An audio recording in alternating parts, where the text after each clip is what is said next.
Good morning. তো মাম্মামের তো 7টার দিকে পড়া ছিল, ওকে তোর পাপা সকালবেলাতেই দিয়ে এসেছিলো। তো এখন যেহেতু ছুটি হয়ে গেছে এই কারণে আনতে আমাকেই যেতে হচ্ছে।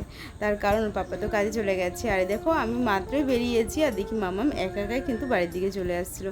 তো আমি ওকে একটু বকাঝকা করলাম, তার কারণ একা একা যদি বাড়ির দিকে আসি রাস্তা অনেক কুকুর টুকুর থাকে, ভয়ও লাগে।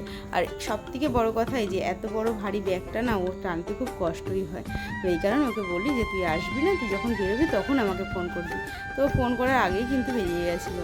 তো যাই হোক ওকে সাইকেলে করে নিয়ে চলে এসেছি। আর এই দেখো আমাদের সিম্বুর কাণ্ড দেখো, মানে বাড়ির থেকে একটা সেকেন্ড যদি বেরোনো যায় না তাহলেই ওর অবস্থা খারাপ হয়ে যায়। মানে ভাবে যে আমি কত দিন পরে ও যেন আমাদেরকে দেখলো। তো বাড়ির ঢোকার সঙ্গে সঙ্গে যা করে তোমরা না দেখলে বিশ্বাস করতে পারবে না।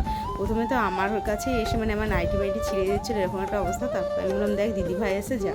তো ওই দেখো দেখতে পাচ্ছে, এই দেখো ও দিদিভাইকে যে কী করবে মানে সেটা